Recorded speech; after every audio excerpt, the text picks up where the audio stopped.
Everything you see happening around you can be affected by something you can't see at all: microorganisms. These tiny creatures are everywhere. They create everything from the scum on a stagnant puddle to the rust on a huge pipeline carrying fuel to generate electricity. Djuna Gulliver studies microorganisms in her work as an environmental engineer at the National Energy Technology Laboratory. She studies Geo Microbiology, specifically how microorganisms affect different environments related to energy.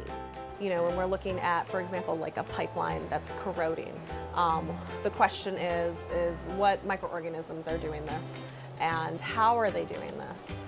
So what we'll do is we'll take an environment where there's a particular problem. We will then basically characterize all of the microorganisms that are in that environment, and then we'll start to figure out how those microorganisms are interacting with each other, as well as how they're interacting with that environment and causing those certain processes that we're interested in. How did Djuna's education path start out, and how did she know she wanted to become an engineer? When I was little, my parents would sign me up for these science camps. And it was pretty smart because it was basically you take these kids out to go for a hike almost in these different quarries, and then we were able to look for fossils, and most of the fossils look like little shells, you know, or maybe like little circles in the rock. At those camps and her schools in Minneapolis, Minnesota, Djuna discovered her love of the environment, but she didn't always know she wanted to be a scientist. So I was on the border. When I was younger, I was really into writing. However, I also was into science. So right when I graduated, I couldn't decide whether I wanted to be a journalist or if I wanted to be an engineer. And I was pretty good at math and chemistry, but I still really enjoyed writing as well. So I actually applied to both majors when I was going to college. But in the end, I decided to do engineering, and I think it was my like of the math that really drove me into majoring in engineering. From there, Djuna decided to branch out from her current major to explore the natural world. So I also started taking geology classes, and in one of my intro to geology classes, there was a very small part where they started talking about how the microorganisms affected the earth.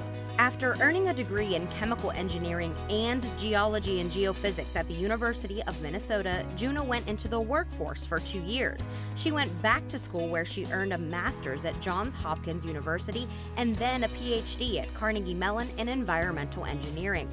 A day in the life of Djuna can be anything from running data through a computer to going out to an environment anywhere in the country and taking samples. She even gets to use her inner journalist in her work at NETL.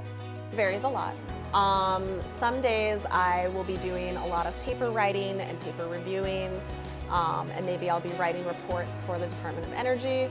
I just came back from 2 field sampling trips. It's a lot of all day taking samples and prepping them so that everything's preserved properly, and then driving them actually across the country back to the lab.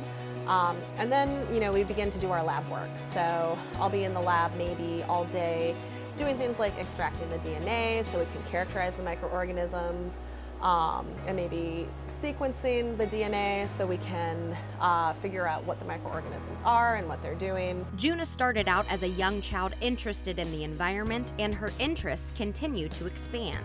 Science is a lot more fluid than I think even my teachers realized back when I was in school. So, for example, I majored in both geology and chemical engineering, and people thought that that was crazy. They thought there was going to be no intersection of those 2 majors.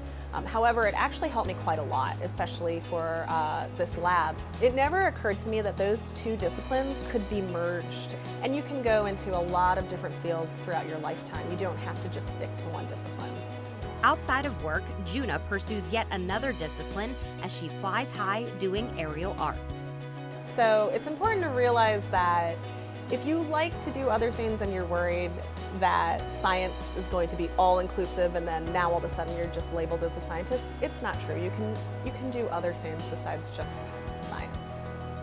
Djuna wants you to realize that you can reach those heights with science, technology, engineering, and math. You can decide your own path. You shouldn't let other people's experiences keep you from soaring. Your future is anything you want it to be, so what will you do?